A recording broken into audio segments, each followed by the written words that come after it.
Okay, so last time we were doing Berlekamp, and so we deduced that we want to solve, we want to find a g that such that g raised to p is equal to g mod f. F is the polynomial that is given to you to be factored over a finite field whose characteristic is p. So we observe that the solutions of j raised to p equal to g, they form a fp vector space, and that vector space now we want to find. Okay, every element in the vector space we want, which will be through the basis, through some basis, right? Otherwise the vector space is exponentially large, but basis elements are few. So what we will do is this green part, so Cij are the unknown coefficients, x is for the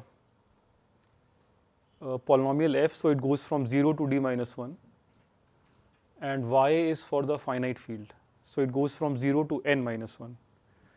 Okay, so there are dn unknowns. So LHS is xi yj and RHS is xpi ypj, and you want to now compare the monomials both sides. You will get linear constraints in Cij, and then you find Cij by using a linear system solver. Okay, so that part is straightforward. Based on this, let us now write down the formal algorithm.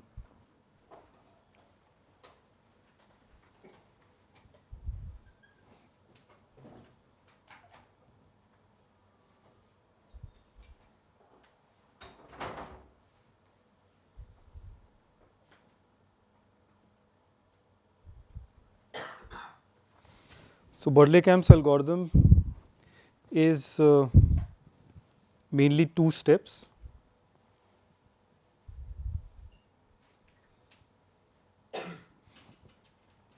So step 1 is compute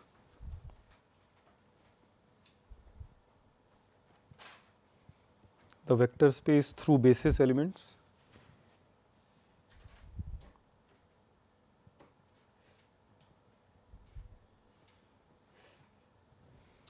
So g raised to p is g, and degree of g should be limited.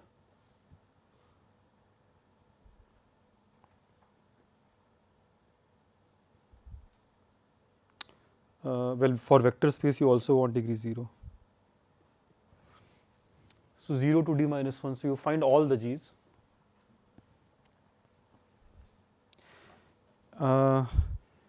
Yeah, so before going to the next step, let us first analyze the time complexity of this.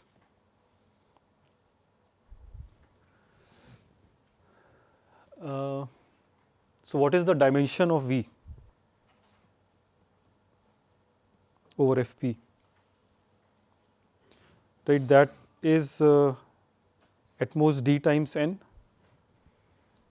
because you had dn unknowns. So you will basically, this system will give you a dn cross dn matrix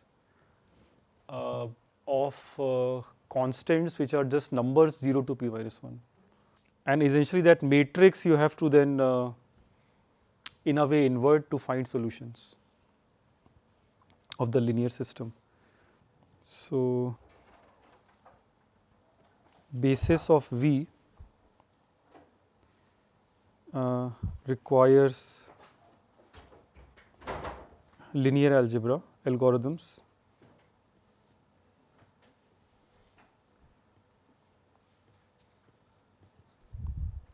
So what is the time complexity of that? So if you naively do it, then time complexity will just be the same as matrix multiplication, which is dn whole cube, Fp operations, right? So that is dn cube times log p.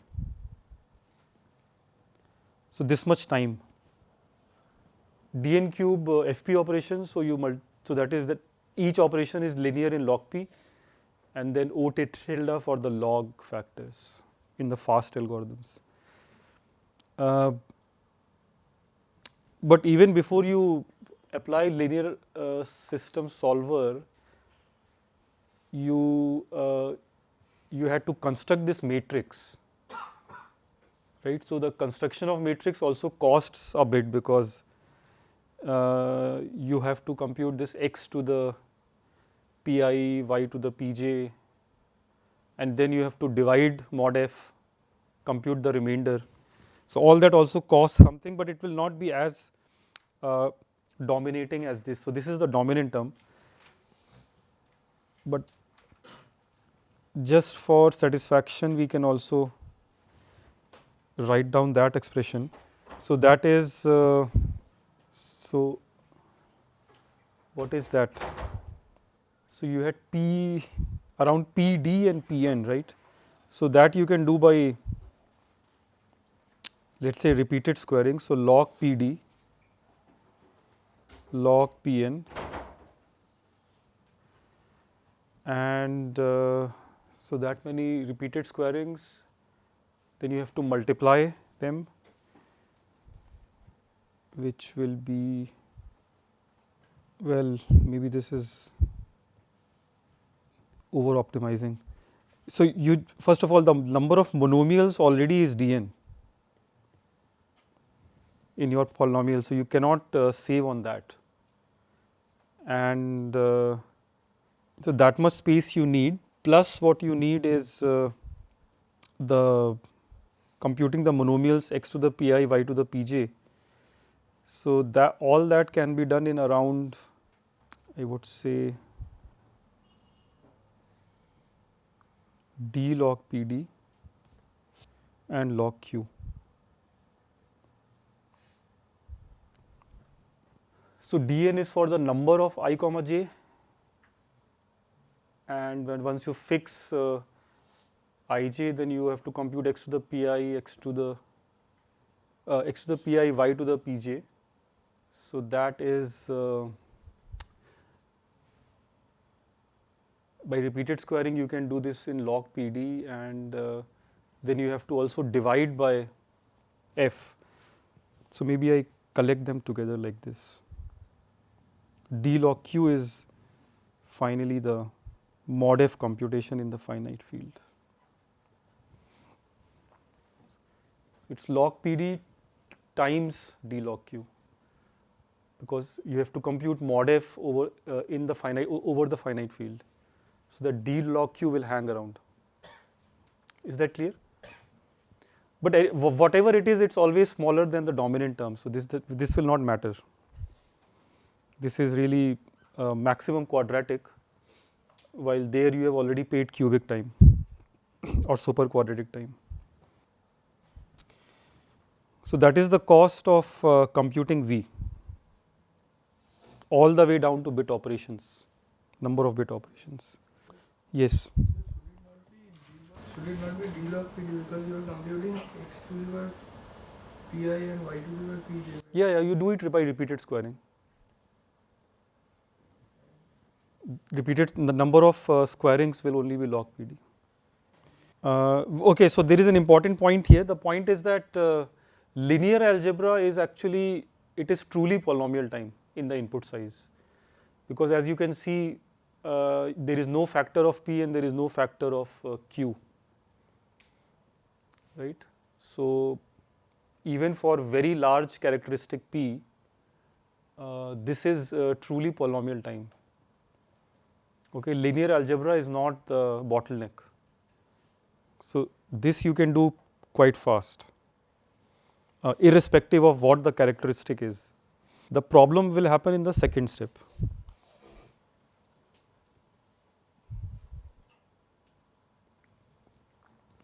So in the second step, now you have a G. So you pick a G in V.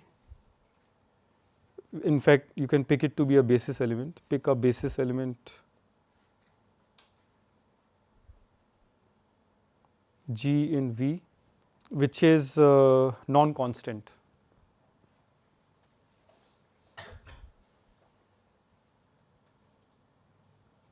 And what do you do with this? This non-constant polynomial G. How will this factor f?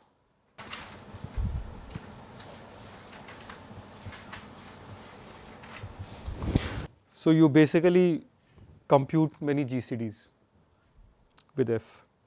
You compute this GCD F with G minus I,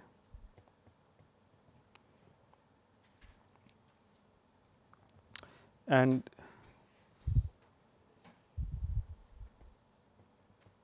call it H. So if this H is a proper factor,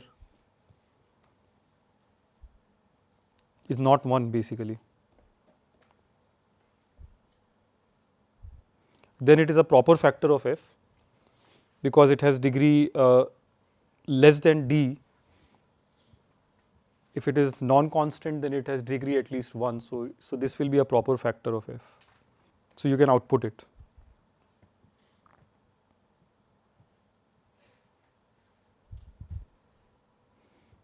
Okay, so you will be done. This is a for loop. So you are doing this for all i's, numbers 0 to p minus 1. How do you know that one of them will succeed?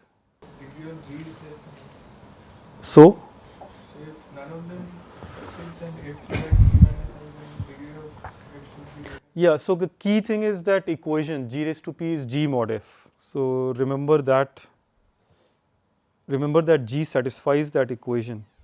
So since it satisfies this box, F divides G raised to p minus G, so F divides one of the, some part of F has to divide some G minus I, because G raised to p minus G factors as product of G minus I.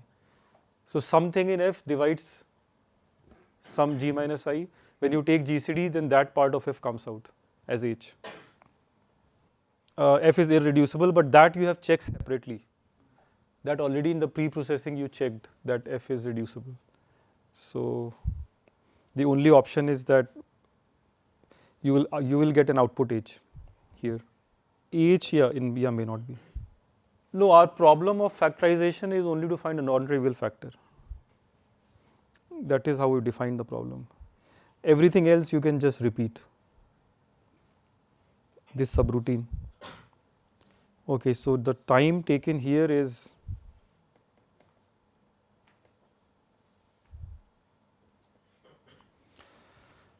so there is a for loop p times, and each time how much is the GCD cost? GCD is soft linear. So linear means D log Q.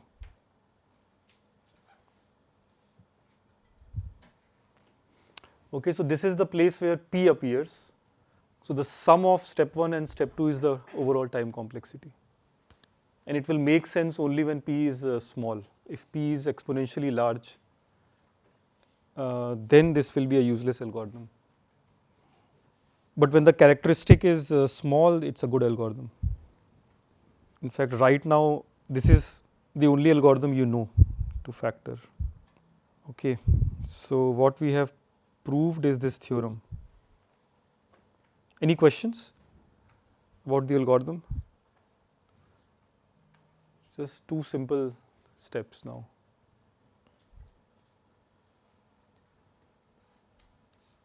So this is Berlekamp's theorem from 67. It's an old theorem.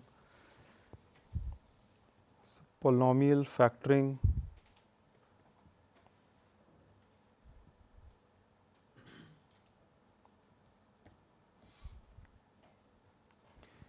is in O tilde P times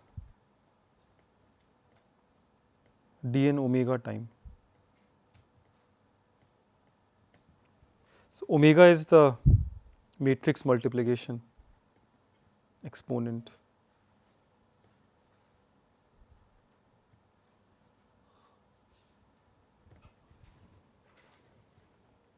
Okay, so P times dn omega, is this correct? So in step 1, you can replace the standard linear algebra with methods using fast matrix multiplication. So dn cube will become dn omega. So that sum is bounded by P times dn omega. that is correct, because omega is at least 2. So again second term will not matter. And the third term, so step 2's complexity is also below p times dn omega, right? So that's the final result. So assuming that Fp is small, it depends on what is the field extension degree of Fq, which is n, and what is the polynomial degree, which is d. So in that it is dn raised to some 2.4, okay, super quadratic, but subcubic.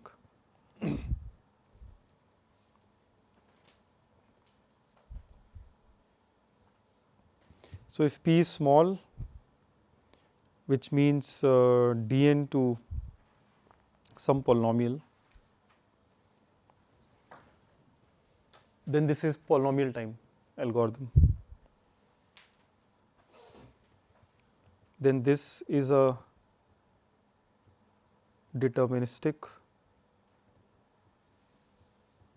polytime algorithm.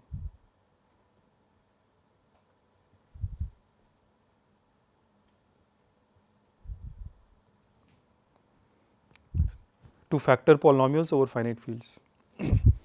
For low characteristic, where low means this, poly in dn.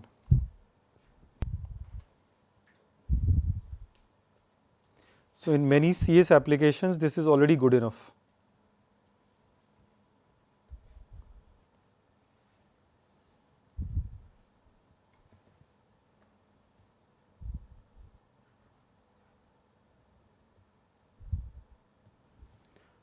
Because in many CS applications, the characteristic is not that large. One works over a large finite field with low characteristic.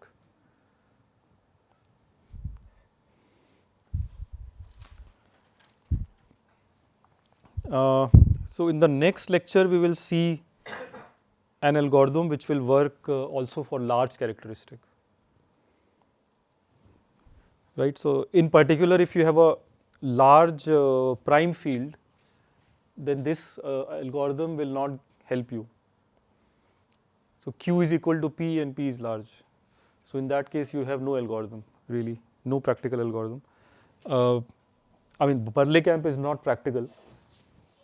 So a different idea is needed, which we will see in the next class. But it will not be deterministic.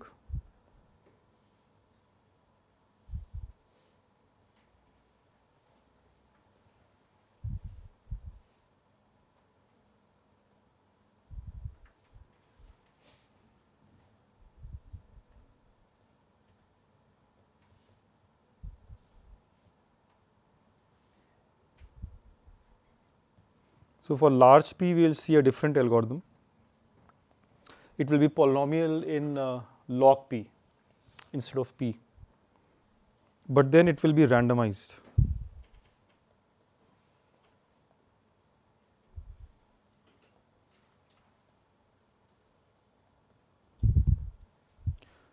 It will be randomized polynomial time algorithm for general polynomial factoring. So do you know what is a randomized algorithm? Anybody here who does not understand the difference between deterministic and randomized? Okay.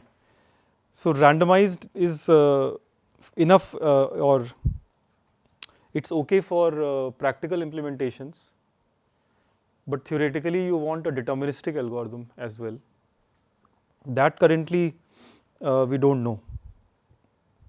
So what is open is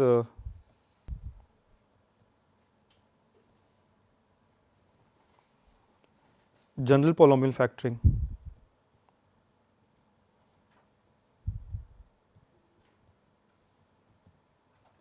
In deterministic polynomial time.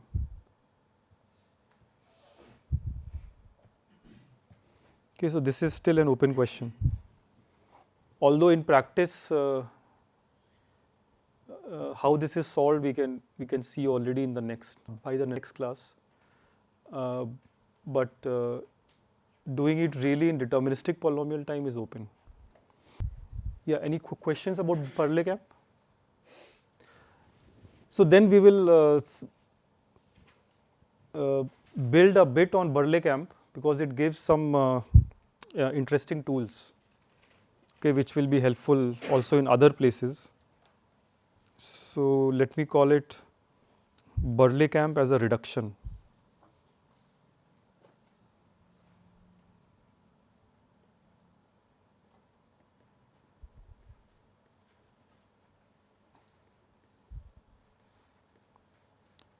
So what it means will be clear later.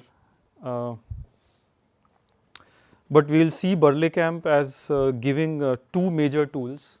So first tool will be a polynomial invariant which is called resultant, and second major tool will be that Berlekamp algorithm gives us a way to reduce polynomial factoring from finite fields to prime fields, okay, with very little cost. So in deterministic polynomial time, it actually reduces given input polynomial to one which is in the prime field, which means that the coefficients are only 0 to p minus 1 for a prime p. And if you can find a factor of this polynomial, then it will give you a factor for the original input polynomial. Okay, this is the meaning of reduction. So Berlekamp algorithm actually gives you these two major tools.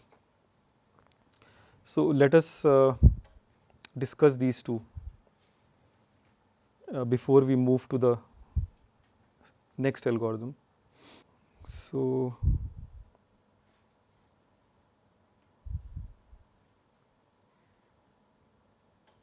Berlekamp's algorithm can be used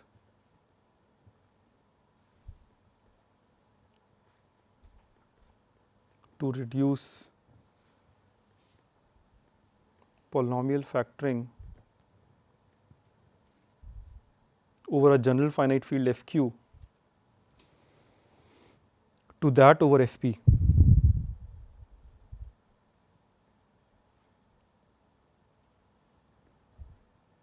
In deterministic polynomial time.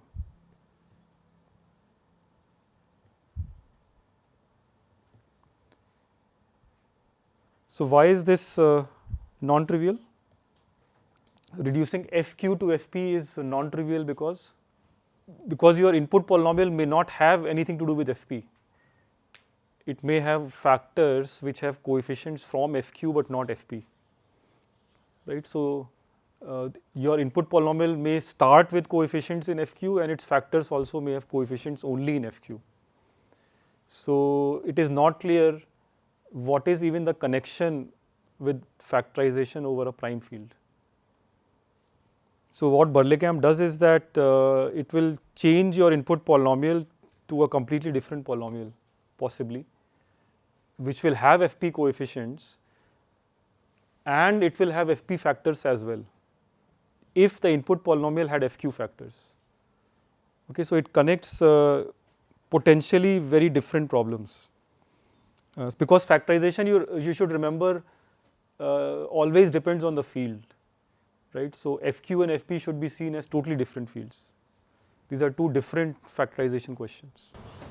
Yeah. P is the characteristic. Yeah. P is always the characteristic. P is always a prime. So this P is related to Q. That Q is just directly P. It's not any prime. It's the prime. Doesn't matter. I mean, polynomials over Fq may still be irreducible when seen in Fp and may not even be defined there. So the factorization questions are really different questions, but Berlekamp will connect them. So it will connect by a polynomial invariant which is called resultant.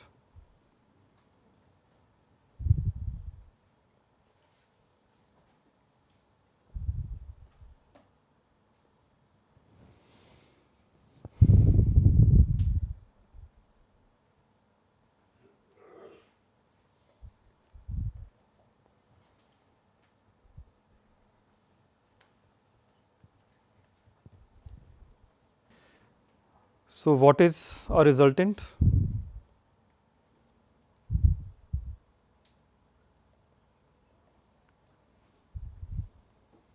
Is there anybody here who has seen resultant or resolvent term before? What does it mean? Okay, good. So you will learn something new. Yeah, the term may not suggest anything what is going to come. So suppose you are given two polynomials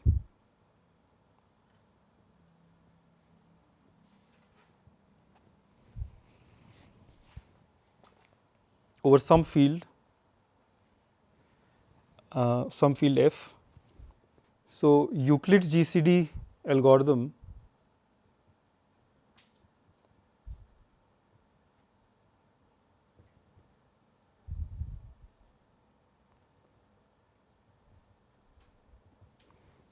that analysis gave you this Bézout identity.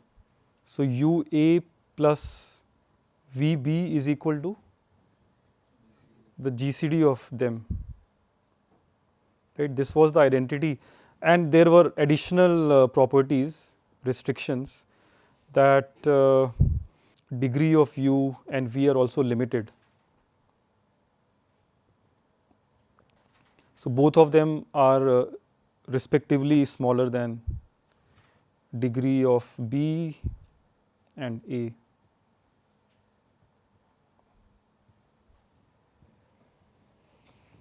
Right? So this was the result of Euclid's GCD algorithm. So you know that U and V exist with this limited degree. Without going through Euclid's GCD algorithm, if you want to find them, given A and B, so you can see this equation as a linear system in U and V. Right? Because if you assume the coefficients of U to be UIs and V to be VJs, then in UI and VJ you have a linear system by comparing the coefficients, both monomials both sides. Assuming you have computed A comma B GCD. Yeah, so that linear system basically corresponds to a matrix, and that matrix has a determinant. So the question is, what is that determinant? Okay, so that determinant we will call resultant. Related to this,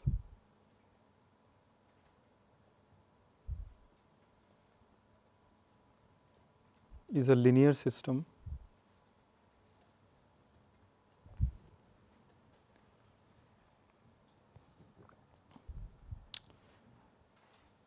of or in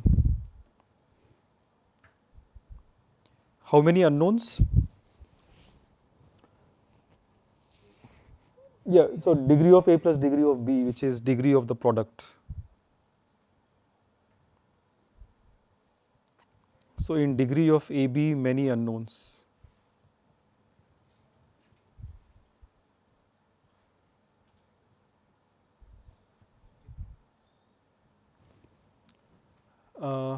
So let us write that equation. So you have U0 plus U1x to U degree B minus 1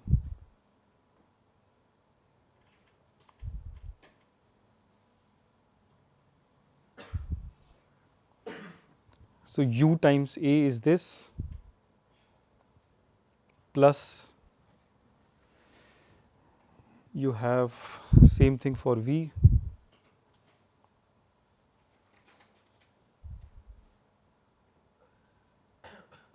up to degree of A minus 1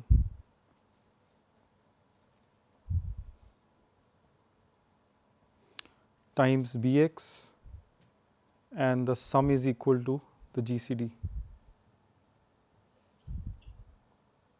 with respect to x variable. Right, so this is the equation that, or the constraint that U and V have to satisfy. And as you can see, since A is known, B is known, and GCD is known, the UIs and the VIs, they satisfy merely a linear constraint. I mean, they satisfy a sequence of linear constraints. So the way you will extract those constraints is by comparing coefficient of x to the 0 on both sides, then x on both sides, x square on both sides, and so on. Right? So you will get around degree of AB many linear constraints in that many variables. So it's a square matrix. So the question is, what is the determinant of this square matrix?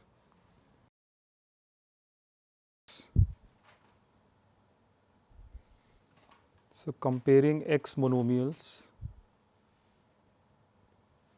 on both sides,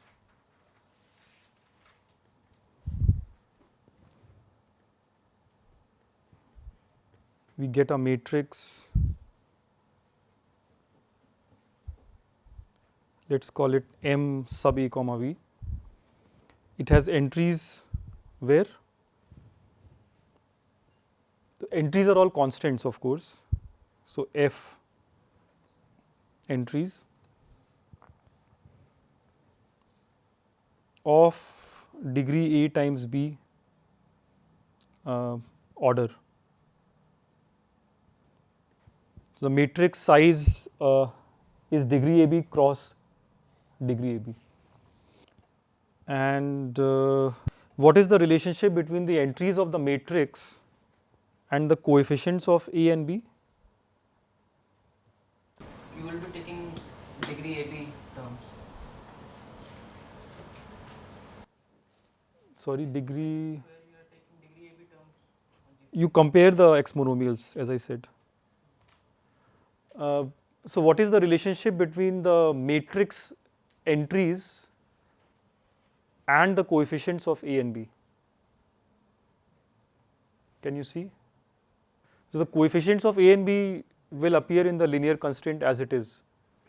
So they will appear in the matrix as entries.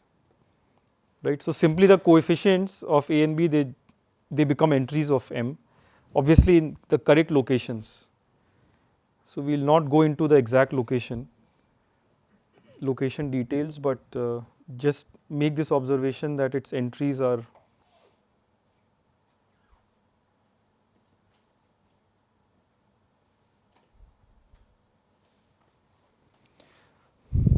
coefficients of AB.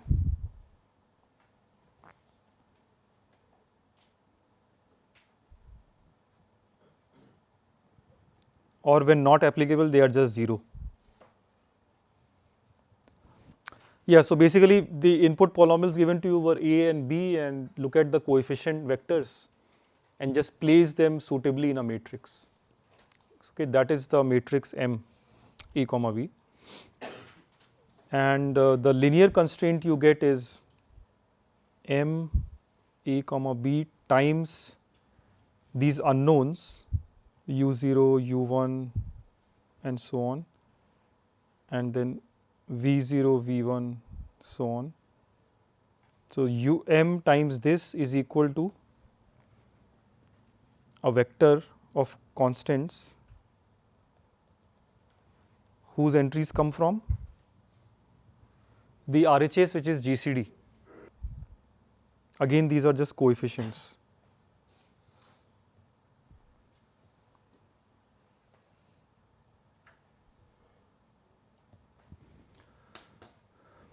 Right, so on the LHS you have a matrix multiplying this vector of unknowns,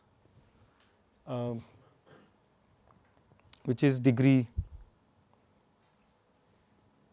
AB many. So M is a square matrix, and on the RHS you have a vector of constants, they are coming from the GCD polynomial. Right, that is the linear constraint we were talking about. And finally, resultant is just the determinant. That's the definition.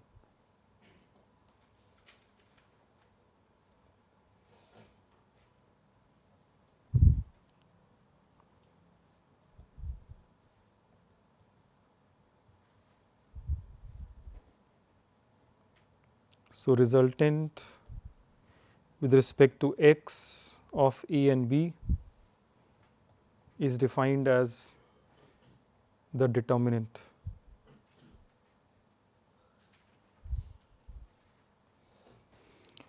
Yeah, we'll come to that. So this determinant lives where? What is it? It's a constant, so it's in the field. Right, so it is. So you are basically mapping two given polynomials to the field, to a field element. That's what it does. Now, it has a huge number of properties. So one of which will answer your question. But any questions about the definition or the setting? Okay, so what is this good for? So we'll show the first major property of this, which is that if the resultant is non-zero, so remember that the way resultant is defined, given two polynomials, without doing any computation, you can just define the matrix and compute the determinant, which is the resultant.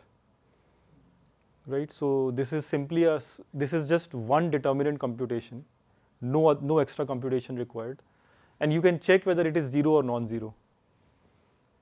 So suppose it is non-zero, what can you say about the GCD? You will get unique U and V. Yeah, and now unique U and V means what? In Bézout identity, when are U and V unique? So actually they are unique only if GCD is 1.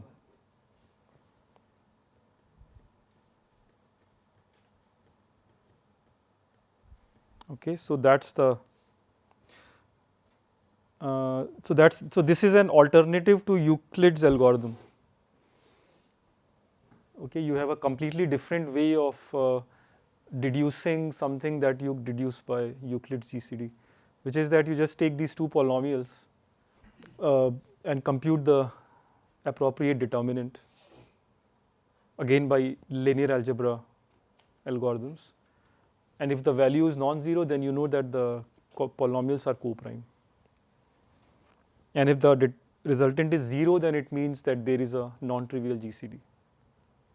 Okay.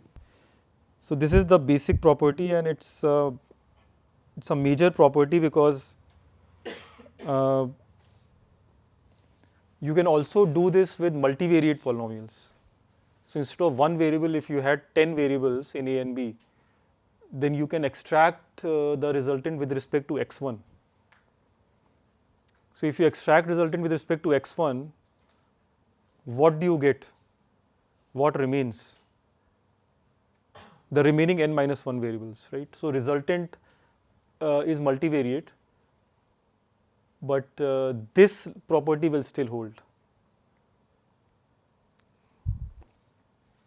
So resultant with respect to x1 is non-zero if and only if the GCD with respect to x1 is 1. Okay, so also for multivariate, you can apply the same argument. So it actually gives you relationship between common zeros of AB and the projected zeros. So when can a projected zero between of AB in n minus 1 variables, when can you lift it to n variables? Okay, so those questions actually get related to resultant. So one such question is there in your assignment. So let us first prove this. So recall the equation UA plus VB equal to GCD. Now, if the matrix determinant is non-zero,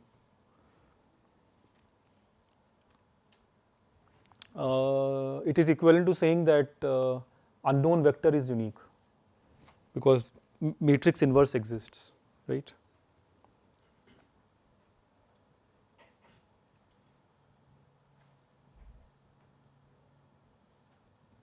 Since the inverse exists, the unknowns are unique. Well, they exist and they are unique.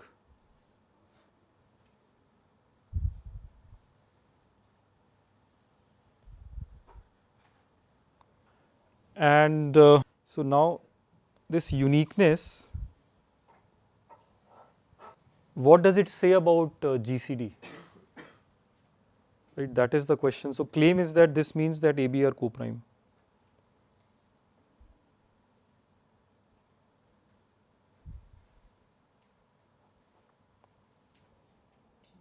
Do you agree? Why is that true? So suppose AB were not co-prime, right? Then you can find U times A equal to V times B, or U prime times A equal to V prime times B, where U prime, V prime have their degrees limited. So this you can do just by so for example, what can you take U prime as? Yeah, so you exactly. So you basically want this to be equal to AB, something like that. AB by GCD, I guess. So which is LCM, right? Yeah, AB by GCD, which is also LCM. So you basically want to get to LCM, and there will be a U prime whose degree will be smaller than B. That will give you this, because the GCD is non-constant, right? So U prime is equal to B by G, which is degree less than B, and similarly V prime is E by G, which is degree less than A.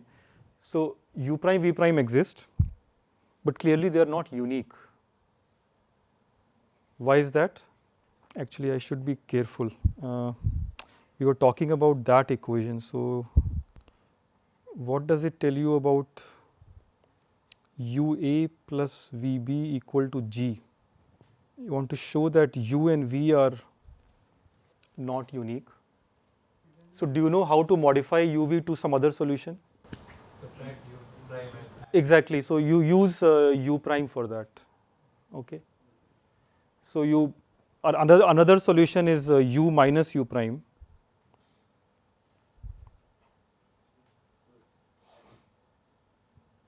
And here is V plus V prime.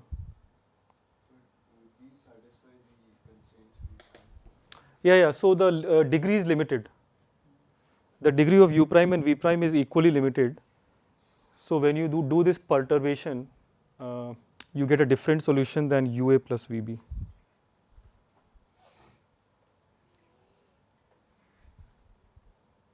So that is the simple property. Okay, so limited degree UV are still not unique. This is what happens. This completely fails when G is 1. Okay, then the limited degree really gives you a unique solution. Well, which you can prove by looking at the determinant. So by the uniqueness of UV, you can deduce that AB have to be co-prime. So that is one direction. What if AB are co-prime? If AB are co-prime, then why does UV exist by the Euclid algorithm? Why are they unique? unique inverses modulo if we take B. Yes, so you jump this and go to the to this matrix, and by studying the matrix you can reduce that. So this is all if and only if. Okay, so you basically have two views of Euclid GCD. So one is this Bézout identity view, and the other is the matrix or resultant view, and you can go back and forth. And these two views correspond to actually two different algorithms. One is the GCD algorithm, usual recursive algorithm. Other is the determinant computation algorithm. So everything is, all that is actually contained in this single lemma. Is that clear? Any questions? Can you explain the only The other side, okay. So suppose that AB are co-prime. So you have UA plus VB equal to 1. Well, I can do it by calculation. It's actually, that's easier. No, let me just do it in a straightforward way. So suppose UA 1 is equal to UA plus VB equal to U prime A plus V prime B. So then you take the difference of these equations. So you get U minus U prime A is equal to V prime minus VB. But you have assumed that A and B are co-prime. So this means that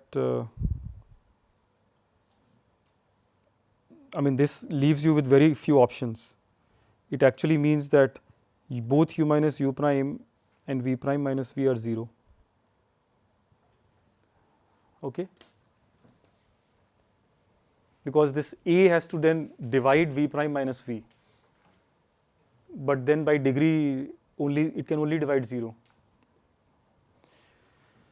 So that's the converse. That is actually simpler than going via matrix. It's also visible from that equation. AB by G. So you use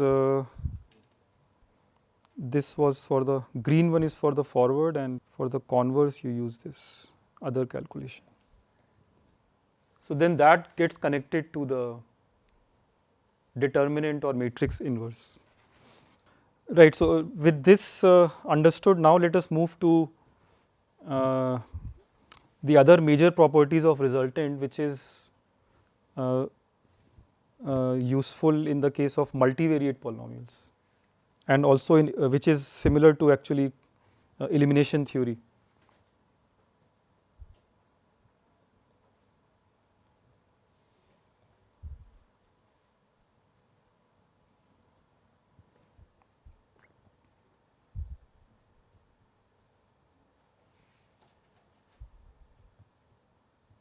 In computational algebra and what is called elimination theory.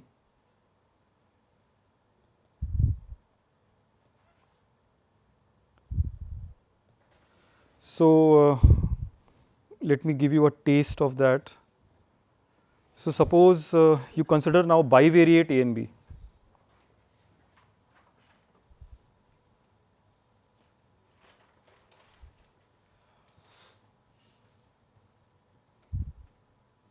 Now bivariate polynomials are extremely different from univariate polynomials.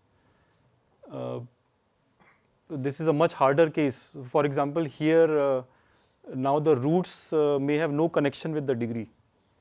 In fact, roots can be infinitely many, common roots. That you can think of the integral case. In the integral case, common roots may be infinitely many. So now for these possibly infinitely many roots, you can look at the question of projection.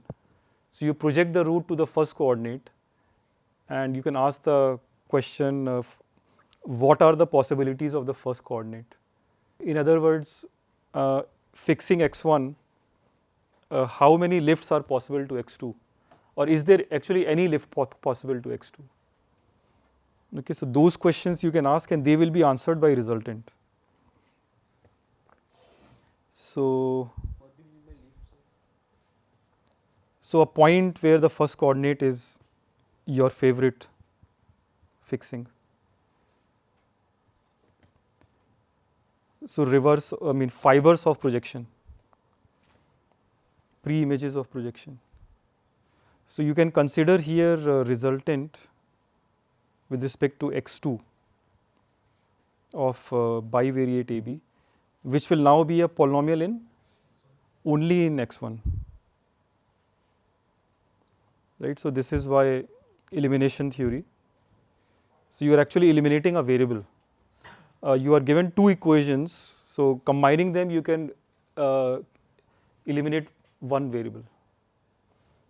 So now you are in the univariate world, where things are better. So you, in particular, this resultant can only have finitely many roots. Is that true? what if the resultant is 0? It may also be 0, right? So either this is absolutely 0, if not, then x2 has only finitely many possibilities, right? But what do these possibilities entail? So if you take a root of the resultant and fix your x2 to be that, what is the relationship between resultant and roots of the resultant and common roots of a and b? That's the question you can ask. Yeah, so let us give this thing a name, be cx1.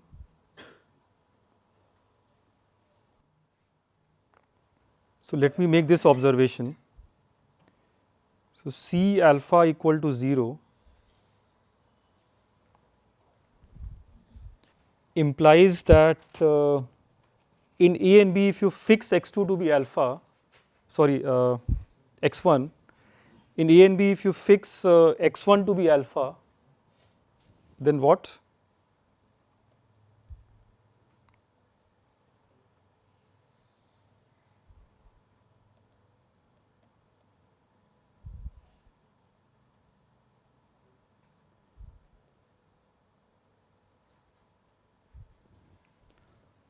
Then these two polynomials have a common root.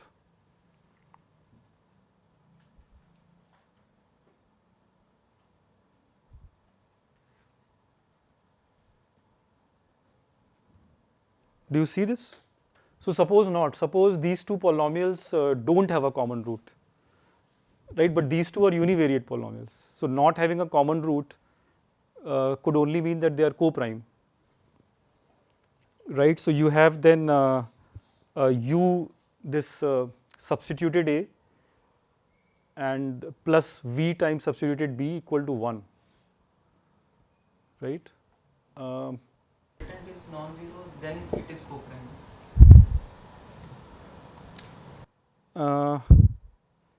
No, the lemma was this. Resultant non-zero means, resultant 0 means that there is a common root. So you read this lemma as resultant is 0 if and only if the GCD is non-1, which means that there is a common root, right? So actually resultant, if you kill the resultant, then there is a common root. So from this lemma, just by reading the lemma correctly, you can deduce this property. Okay, this is a direct corollary of that lemma.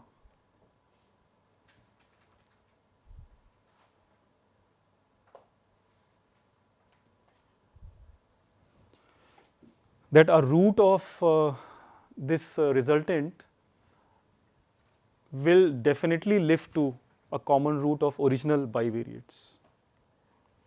Okay, so this is the meaning of lift and elimination. So you are eliminating a variable which is x2, finding a root in x1, and then you know that this can be lifted. So this kind of gives you a way to solve also bivariate polynomials using the univariate machinery, right? So this is actually the starting point of very big theories. Are you assuming the field is algebraically closed? Otherwise, why should it have a common root? It could just have a common factor. Yeah, so say it has a common factor. Yeah, you can replace this by factor.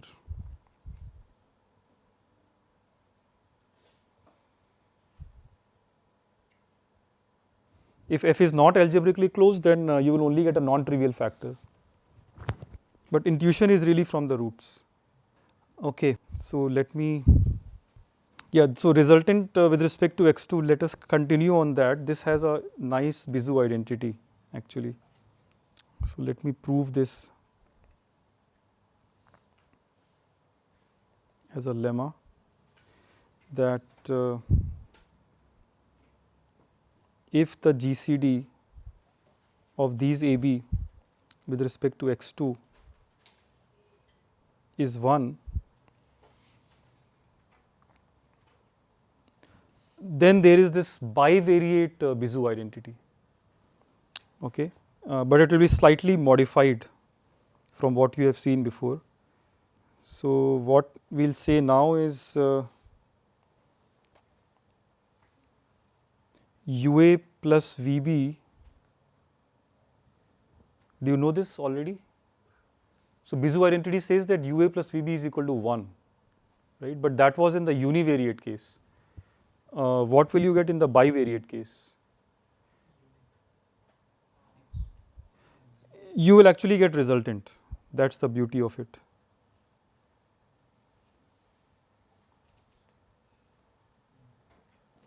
Where UV these are polynomials limited degree. In univariate case, it was hard to describe this because resultant was a number.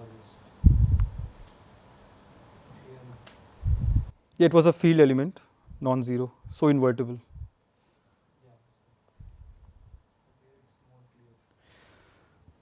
So U and V will have limited degree, talking only in terms of x2.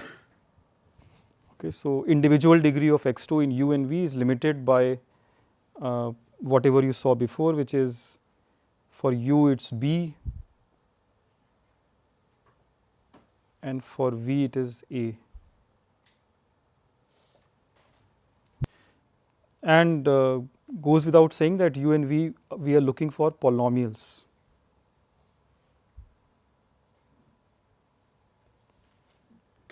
Okay, so in the bivariate case, we seem to be stating a new identity, which is when AB are co-prime with respect to x2 variable. By the way, what is the meaning of this? We should have defined this. What is the meaning of GCD of two bivariates with respect to x2? Sorry? Push x2 as the coefficient. No, I would say the opposite. Push x1. Yeah, so what this is saying is that there is no common factor of A and B dependent on x2. Okay. Just like in univariate we say A and B are co-prime if there is no common factor function of x. So here we'll make the same statement that A and B don't have a common factor function of x2. Okay. So maybe this needs a definition, although it's a natural extension of co-primality from univariates. So if you want,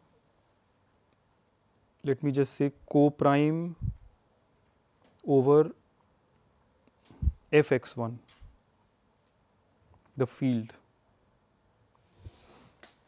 Okay, so it's the same notion of co-primality over a field, but the field here is a function field fx1. And so with that there is only one variable, which is x2. Okay, so we are talking about co-primality over function field now. So it means the intuitively correct thing. So if that is satisfied, then there is a Bézout identity, except that one will be replaced by resultant. The reason is that, or intuitive reason is that this resultant is a polynomial in x1, and co-primality is not able to see these polynomials. So basically any polynomial in x1 is thought to be as equal to 1, right? It's in the function field. So this is a more precise identity than what you got before. So here we are saying that actually if you restrict UV to these degrees, then UA plus VB will be equal to exactly the resultant polynomial, which is free of x2. The proof of this is actually quite straightforward. So we can finish the proof and then wait for the next class. So this is just by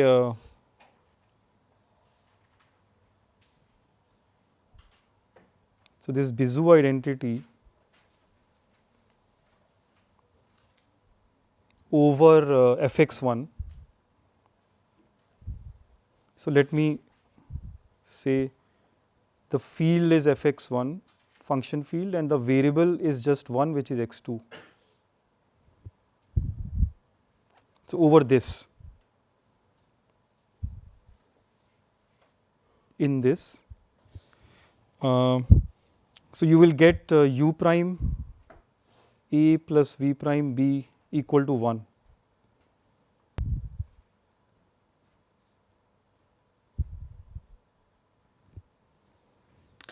Right. So by what you have seen before, the univariate case, so think of the variable to be only x2 and the field to be fx1. So in that polynomial ring you will have u prime v prime, giving you u prime a plus v prime b equal to 1. Right. That is just invocation of Euclid GCD, standard Euclid GCD.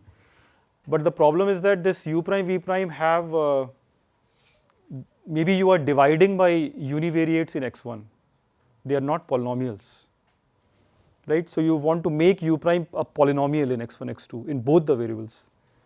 So to do that, you have to multiply by the denominator, and that denominator is guaranteed to be a factor of resultant. Why is that? Do you see that? So can you explain this part once again? Oh, this part is GCD part. This is just invoking Euclid GCD for univariates. But u prime may not be a polynomial now.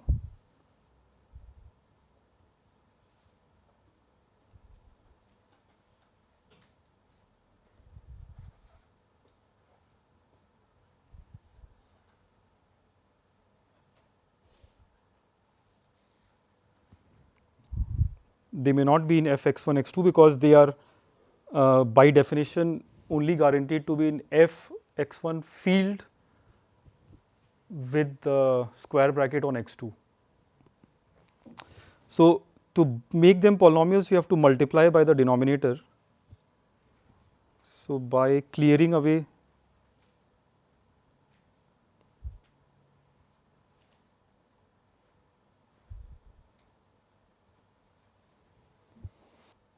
we get uv polynomials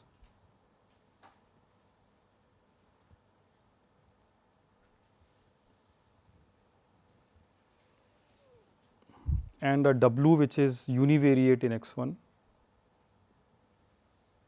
such that ua plus vb is equal to w, right? So on the standard Bézout identity, you clear away the denominator. So denominator can only be a function in x1, a polynomial in x1. So that is w, and so u is just u prime times w. That is what is meant here.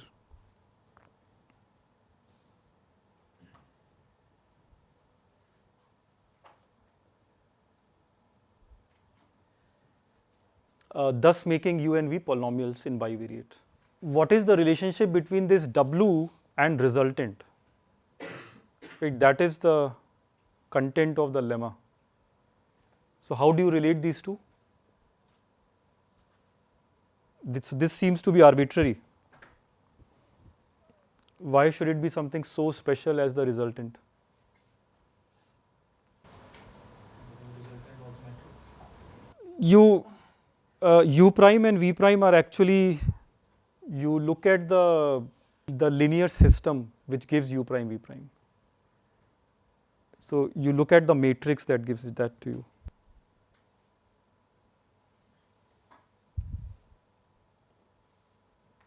So consider the equation m ab times you have u prime written down here expanded and v prime expanded as vectors, and this is equal to 1.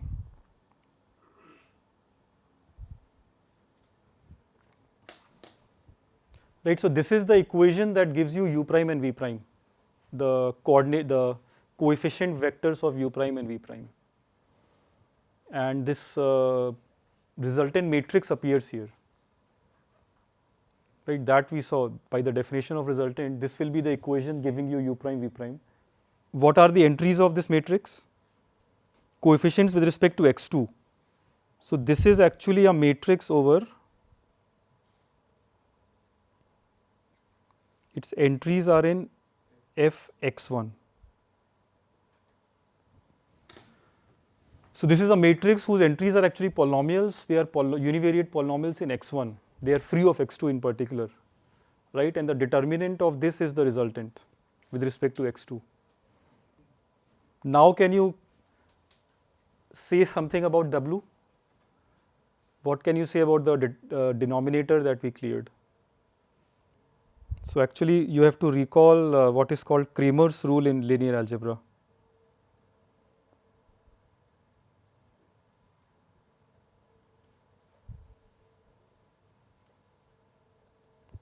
So when you want to solve this matrix equation, how do you get the solution?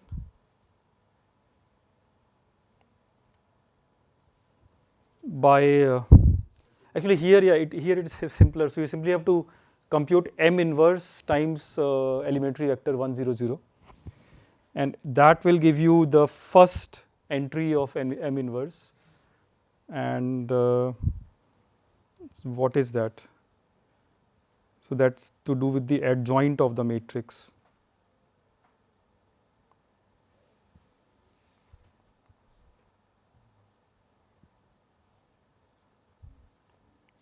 Divided by the determinant of this. Okay. So basically, matrix inverse is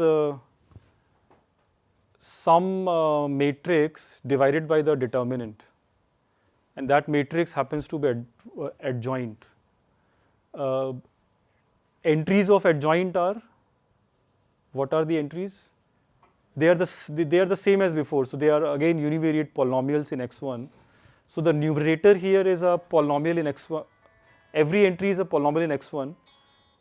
Denominator is also a polynomial in x1, but it is the resultant. So you cannot clear anything worse than this. Okay, so w in particular you can take to be resultant. So that is why you get the identity in the lemma.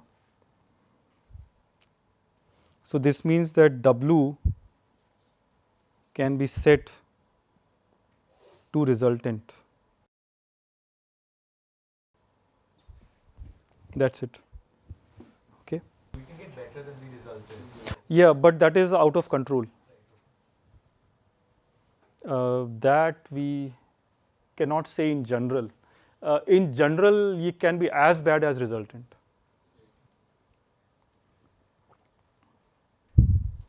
So the generic case is resultant. Some specialized cases may give you a factor of resultant, but that is not important.